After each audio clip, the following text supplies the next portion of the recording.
आपने देखा होगा कोई कोई व्यक्ति बात बात पर सच्चिदानंद सच्चिदानंद कहा करते हैं। सच्चिदानंद है क्या? तो सच्चिदानंद सत्य चित्त और आनंद को मिलाकर सच्चिदानंद बनता है साहब।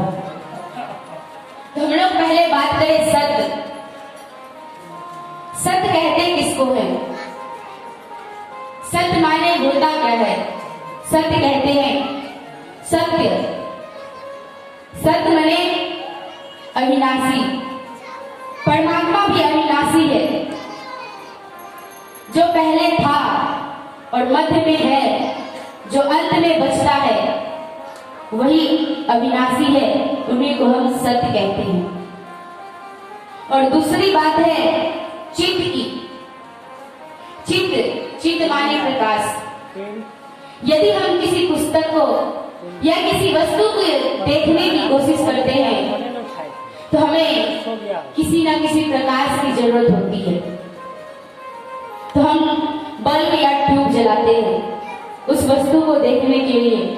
लेकिन जो परमात्मा स्वयं प्रकाश स्वरूप है, स्वयं प्रकाश देने वाला है, उन्हें हम चित्त कहते हैं।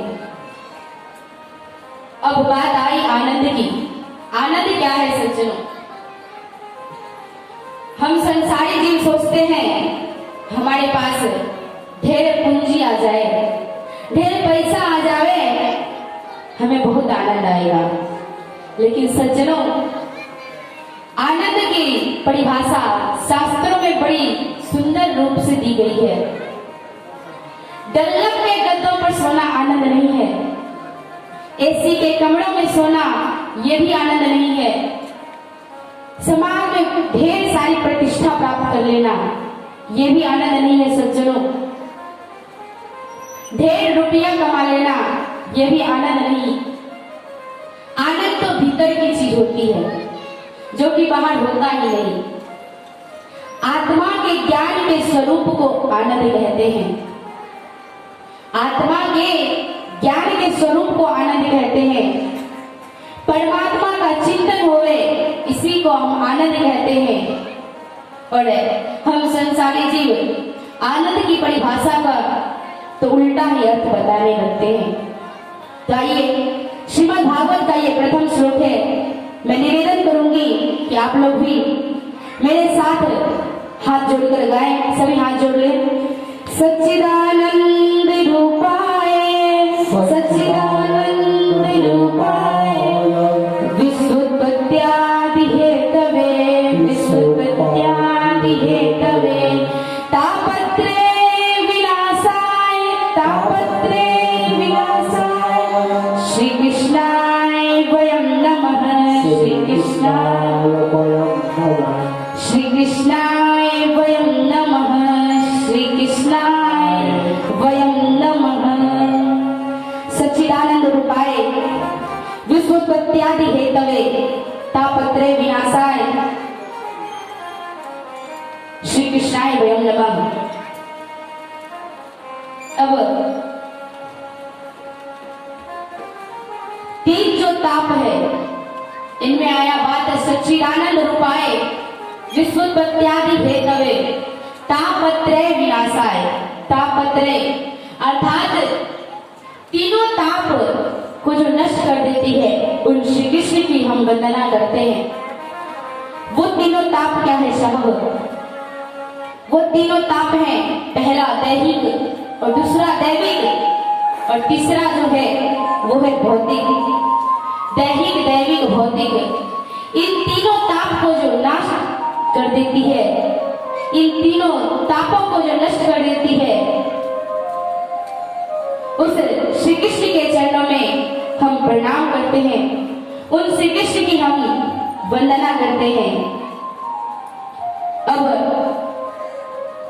कहते हैं कोई तन दुखी, कोई मन दुखी, कोई धन भी नहीं रहता उदास, थोड़े थोड़े सब दुखी, तो सुखी कौन है भैया? कोई तन दुखी, कोई मन दुखी, कोई धन भी नहीं रहता उदास, थोड़े थोड़े सब दुखी, सुखी कौन है? आप ही लोग बताओ। तो सुखी जो है वो केवल राम का दास है। कोई तन दुखी, कोई मन दुखी, कोई धन भी नहीं रहत उदास, थोड़े थोड़े सब दुखी, सुखी केवल राम के दास है। एक भी व्यक्ति संसार में ऐसा नहीं है जो कि अपनी छाती ठोक कर कहे कि भैया मैं सुखी हूं।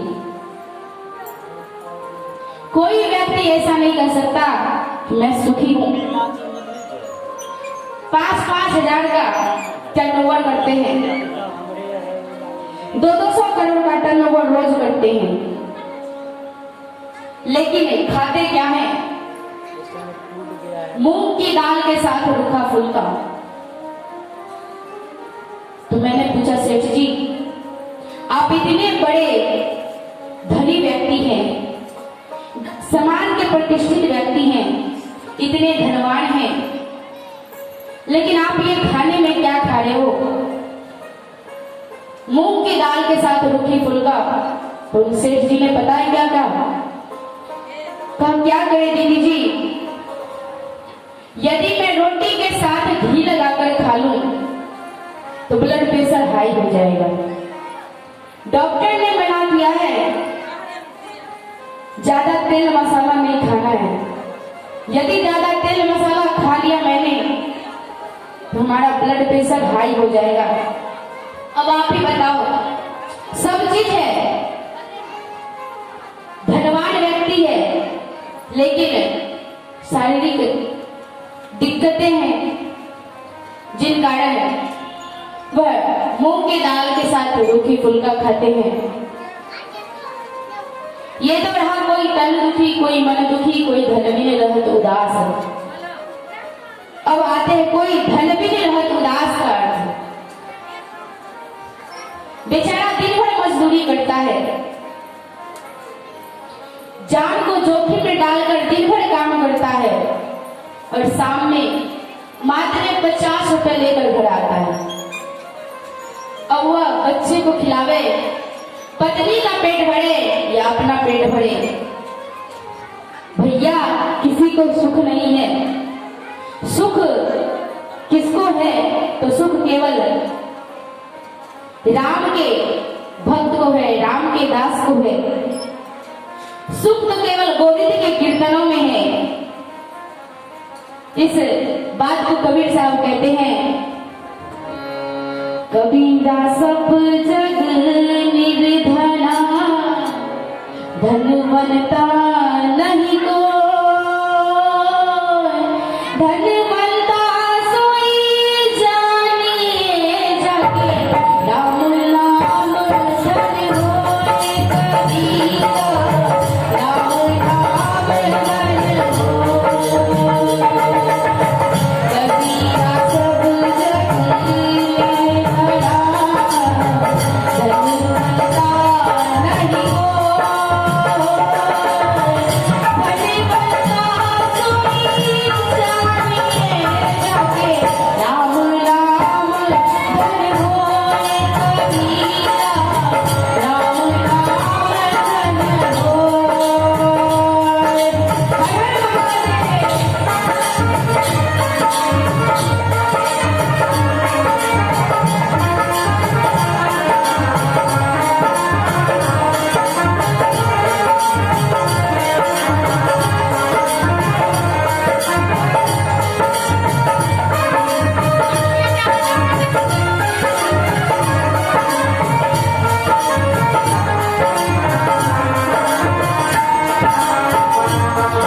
कबीरा सब जग निर्धना, धनवंता नहीं को, धनवंता सोई जानिए जाके राम नाम धन होए। इस जग में कोई धनवान नहीं है भैया, कोई नहीं, धनवान है तो केवल एक ही है, जिनके पास गोविंद के नाम का धन है, राम के नाम का धन है, केवल वो व्यक्ति ही धनवान कहला सकता है। सज्जनों, अब राजा परीक्षित जो है उनको ऋषियों का शाप मिला है कि आप आज से 7वें दिन आपकी मृत्यु हो जाएगी। तो उनके समक्ष श्री सुखदेव जी आए हुए हैं, उन्हें साप्ताहिक श्रीमद् भागवत कथा सुनाने के लिए, और उन्हें श्रीमद् भागवत कथा सुना रहे हैं। सुनाते सुनाते बारी आई श्री राम कथा की। तो महाराज सुखदेव जी ने कहा, हे राजन, आपने श्री राम कथा तो ऋषियों से अनेक बार सुन चुकी है, इसलिए मैं ऐसा नहीं कि श्री राम कथा नहीं कहूंगा, श्री राम कथा करूंगा, कहूंगा, लेकिन संक्षिप्त में, क्योंकि आपने कई बार श्री राम कथा सुन चुका है। अब महाराज सुखदेव ने राजन परीक्षित का परीक्षा लेना सोचा। महाराज सुखदेव ने सोचा, मैं श्री राम कथा संक्षिप्त में कह देता हूं और श्री कृष्ण कथा भी संक्षिप्त में ही कह देता हूं।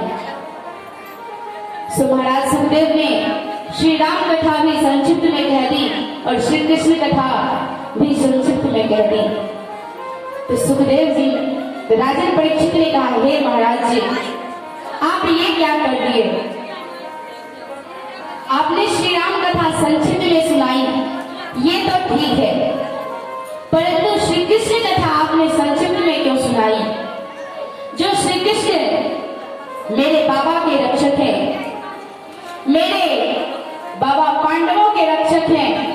अरे महाराज, पांडवों का छोड़िए, स्वयं मेरे रक्षक हैं, मैं उनकी कथा संक्षिप्त में कैसे सुनूं? मेरे बाबा पांडवों के पास क्या था? छोटी सी सेना, 5 भाई, परंतु कौरवों की सेना में तो एक बहुत बड़ा सागर था, तिमिंगिल मछलियां।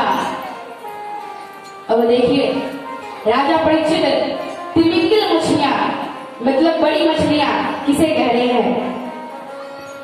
द्रोणाचार्य, कृपाचार्य, कर्ण, विकर्ण, दुर्योधन और दुशासन, इन सब के बारे में बड़ी बड़ी मछलियां कह रहे हैं राजा परीक्षित।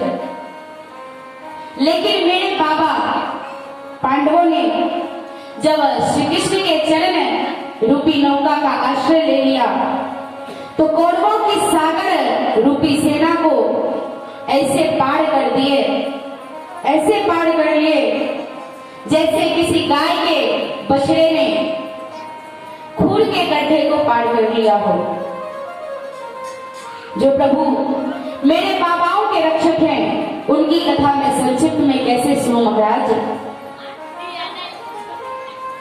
मेरे बाबा की बात जाने दीजिए, जो मेरे स्वयं रक्षक हैं।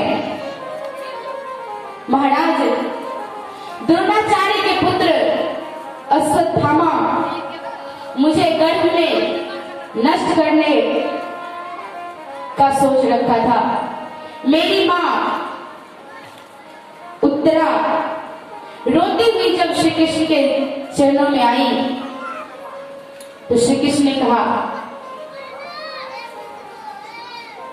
हे बहन, आप वैसे तो मुझे पुत्र वधू लगेंगी, लेकिन आप मेरे में भाई का भाव देखो, तो ही मैं पुत्र का, आपके पुत्र का रक्षा कर सकूंगा।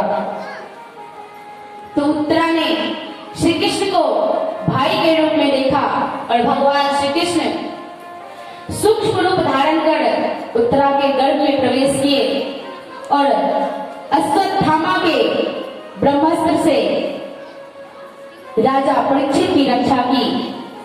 तो उसी बात को राजा परीक्षित कहते हैं, महाराज पांडवों की तो छोड़िए, जो भगवान स्वयं मेरे रक्षक है, मैं उनकी कथा संक्षिप्त में कैसे सुनूं।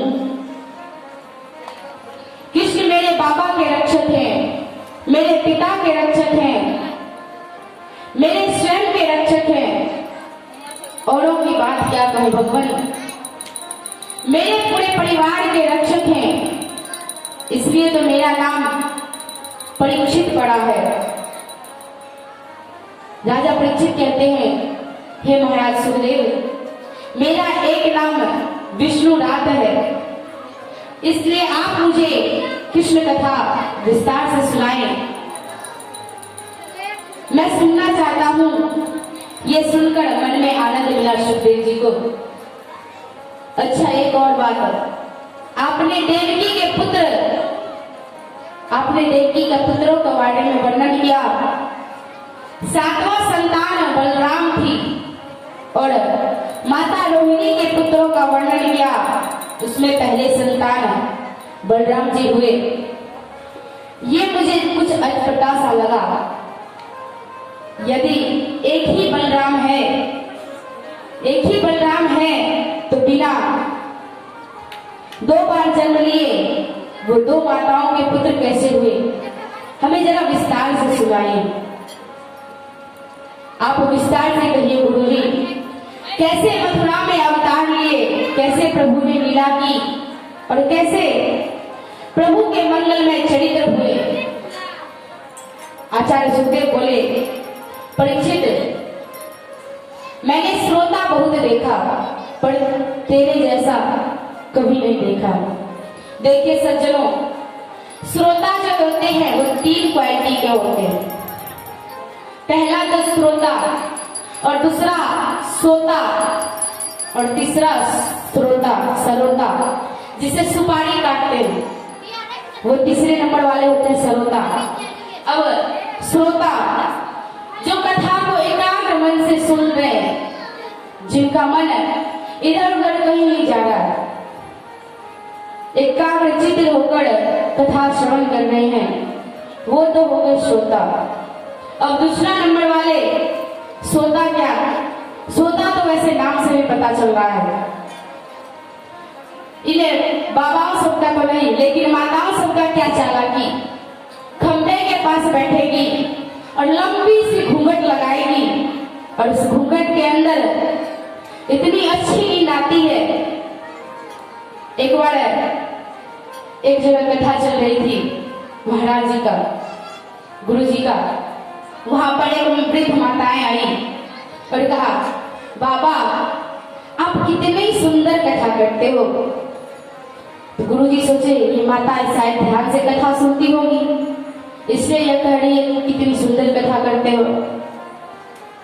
तो गुरु जी चुपचाप खड़े हैं। माता बोलती है, आप कितनी सुंदर कथा करते हो, क्या बताएं गुरुजी, मैं घर में नींद की गोली खाकर सोती हूँ तो भी मुझे नींद नहीं आती, लेकिन वही कथा में आकर बैठती हूँ, जब घूंघट लगा लेती हूँ तो ऐसी नींद आती है, क्या बताएं महाराज। ये हुए सोता।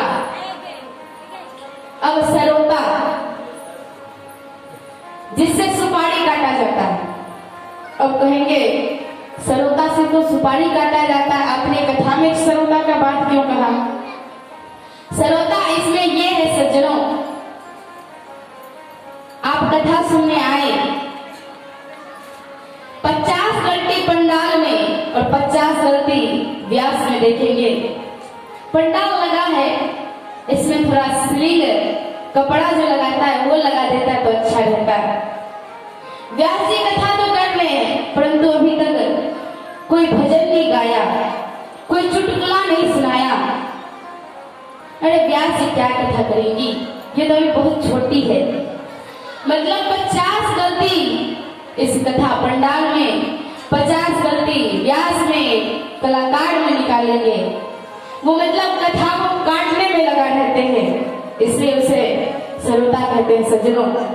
तो इसलिए आप लोगों से मेरा निवेदन है, आप लोग ना सोता बनना ना सरोता बनना, आप लोग ना सोता बनना ना सरोता बनना। हे भक्तगणों, आप लोग एक नंबर वाले श्रोता बना सज्जनों, क्योंकि श्रोता और श्रोता में कोई फायदा नहीं। वो यहाँ आपकी बड़ाई हो जाएगी, वो तो बड़ा अच्छी अच्छी गलतियां ढूंढ के हमें बतलाता है कि व्यास जी अच्छी नहीं है, कथा पंडाल अच्छा नहीं है, कलाकार अच्छा नहीं है, लेकिन उन्हें कोई फायदा नहीं होगा सज्जनों। इसलिए श्री सुखदेव जी कहते हैं राजा परीक्षित से, हे परीक्षित, मैंने बहुत से श्रोता देखे, पर तुम्हारे जैसा श्रोता मैंने कहीं नहीं देखा। तुम कथा सुने जा रहे हो, क्या तुम्हें भूख प्यास नहीं लगी? तो महाराज राजा परीक्षित महाराज सुखदेव जी को कितना सुंदर जवाब देते हैं सज्जनों, ध्यान दीजिएगा। राजा परीक्षित कहते हैं महाराज, मुझे भूख नहीं लगती, न प्यास लगती है। आपके मुख रूपी चंद्रमा से गोविंद की अमृतमयी कथा का पान कर रहा हूं। किसी को यदि रसगुल्ले खाने को मिले तो गुड़ खाकर मुंह चिपकाने का क्या जरूरी है? यदि आप में से किसी को रसगुल्ला दिया जाए तो क्या आप गुड़ खाना पसंद करेंगे? नहीं करेंगे ना। वही बात कह रहे हैं राजा परीक्षित सुखदेव जी से, हे महाराज, यदि किसी को रसगुल्ले खाने को मिल जाए तो वह गुड़ खाकर मुंह क्यों चिपकाए? किसी को अमृतमयी गंगा जल पीने को मिल जाए तो गंदा पानी क्यों पिए? हे महाराज, मैं अभिमान में नहीं कहता कि मैंने भूख को जीत लिया, मैंने प्यास को जीत लिया। मैं अभिमान नहीं करता कि मैंने प्यास को जीत लिया है, मैंने भूख को जीत लिया है।